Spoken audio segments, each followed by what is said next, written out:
Hi everyone, Lucy here, and I am so excited that you are here. It's always such a pleasure to spend some time with you as we discuss and share insights on fundraising and resource mobilization. For those who are new, a very warm welcome to our community.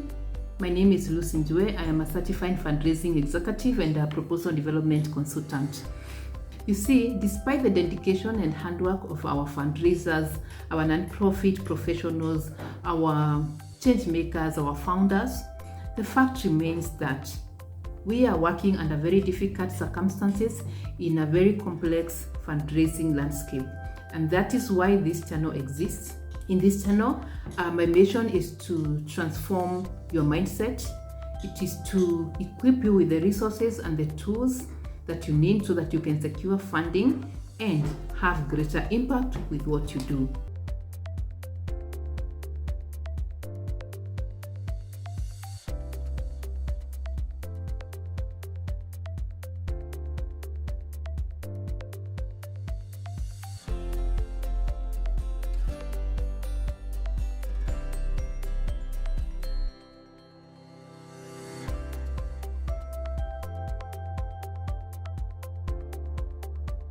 Thank you so much for choosing to be here with me today.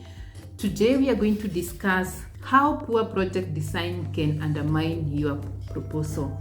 So basically what we are going to be talking about is the importance of properly designing your proposals, taking time to properly design your proposals. If you've been listening to me, you've heard me talk a lot about proper preparation, and I truly believe one of the reasons a lot of our proposals are not being funded is because we do not take time to design them and to prepare well and to, think through the whole process before we start writing. And so I want to take some more time to dig a little bit deeper. What does it mean when our proposals are not well designed? How does that look like?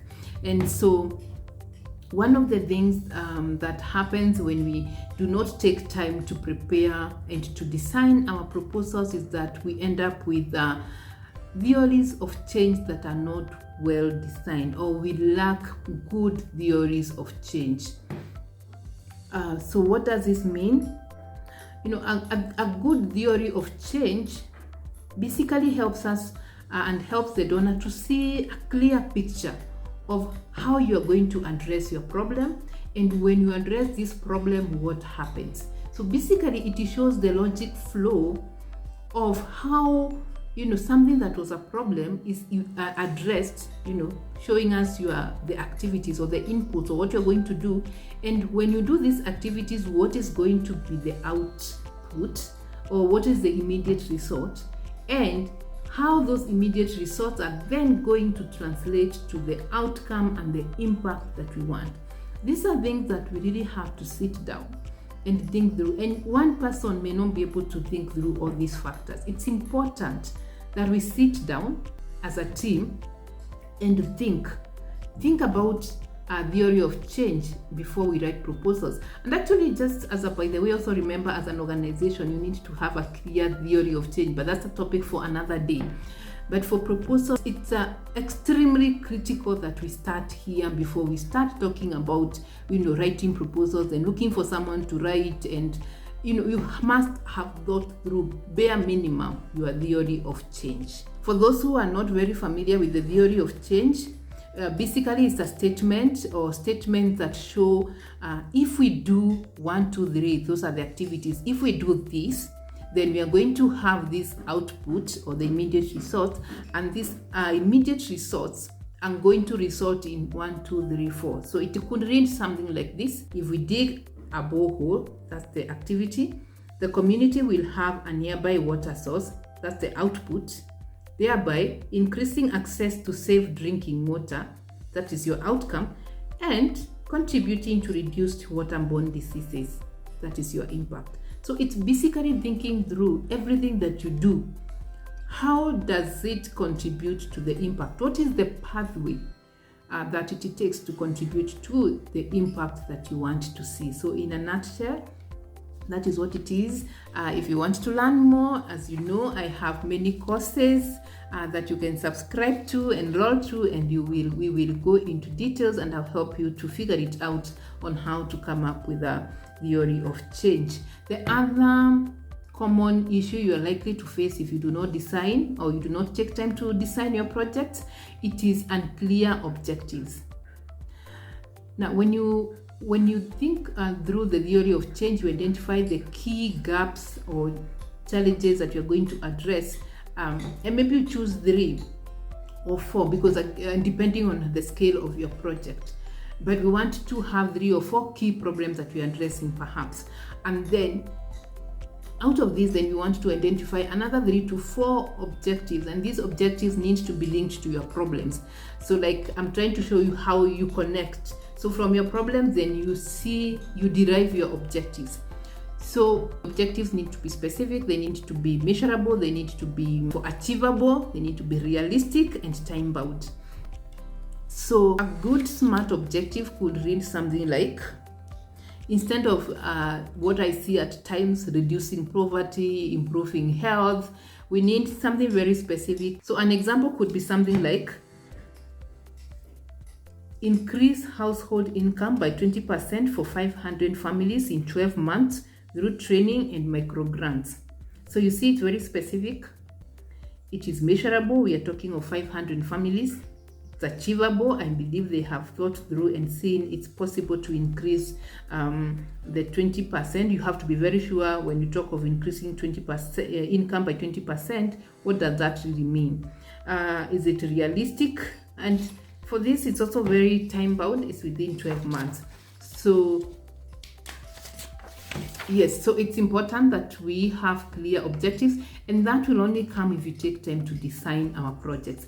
By the time you're finishing the project design, you should have very clear objectives, very clear problems, a very clear theory of change and everything. And I have written a book, a very simple guide. Actually, let me not call it a book. I know we don't like reading a lot, but a simple guide that can help you to run an effective design workshop, showing you what are the key aspects that by the end of your design workshop, whether it is held in the office or outside the office, this is what we must tick. And because once you have that design workshop done, once you design your project, it is easy to write. It's always easy to write. So please take advantage and download your copy in the description below. The other challenge I see, challenge number 3, is the lack of clarity. If you do not take time to design, brainstorm, and come up with your clear theory of change, when you be writing your proposal, what is likely to happen is that it will not be clear. You will not be able to clearly state your problem, to clearly show how the problem is linked to your activities, to clearly show how the activities translate to output and outcome. So it's important that we take time and we are clear. When we also design, we have a clear ask. At the end of the day, we can clearly articulate what exactly are we asking for. What is our ask? So it's a balance. It's about really taking time to be clear on everything. And when your team is clear, when your stakeholders are clear, it also becomes very easy to implement your project. So let's take time and design our projects.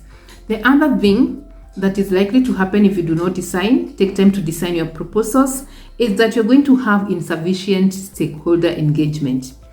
Now, when I started writing proposals, I would be called in by organizations, and we'll just start writing, and I'll just engage the staff, and we'll come up with a proposal and write, or come up with the project ideas and just write. But one thing I have learned over time is the importance of bringing different stakeholders. It is impossible to address all the problems that we want to address by ourselves. And again, we have to think beyond the partnerships. We have to think, who are we going to work with?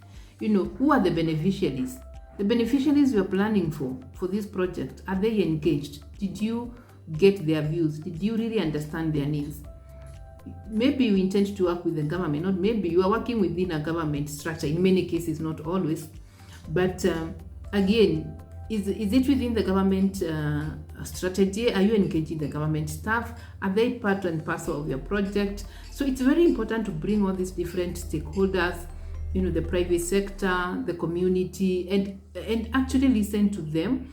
And what I have realized is when I take time to really engage all these people and get their views and collect their data, it really enriches your project proposal. It really enriches the design process. So it's very important. If you do not take time, what you'll find is that when you'll be implementing, you'll find you left out some core things. You did not engage people who should have been engaged. You did not understand them, and then you have so many problems at times with the donor. Again, at times the community does not also own up the project because you did not engage them from the one go. So there are many things, and there are many advantages to stakeholder engagement. So please, let's take it seriously. Let's take time to engage them right from the time of designing our proposals and our projects. The other common likely issue if we do not plan is that many times you find that we are unlikely to plan sustainable projects, because if you're not taking time to design, to engage all these people, to engage the beneficiaries, then it means like they are not likely to really own this project, and it's likely not to be sustainable in any way beyond the project period. So you find you have no sustainability plan. It's not a well thought out project, and it's likely it will not be funded as well. So let's take time, let's design our projects, let's take time. I think that's what I'm saying, to prepare for our proposals. It is about preparation, it's about taking time. And with that, I want to take this moment to really thank you from the bottom of my heart. I continue with this channel because of you, because of your support. So thank you so much for being here. And I just want to also request that if you found this helpful, kindly like, share, and subscribe for more tips. Also, turn on your notifications so that we can alert you whenever we have a new video. Lastly, kindly leave comments on the comment section. And if you have any question also, we would love to hear from you. Before I end, like I mentioned, I have put together a guide on how to design a successful project design. So kindly take your time, download a copy. Everything, it's absolutely for free. And in addition, I have a free masterclass which is about writing compelling proposals. So kindly also I'll leave the link in the description. Make sure you sign up for the masterclass and learn about proposal writing. So thank you so much for being here, and see you in the next video. Thank you.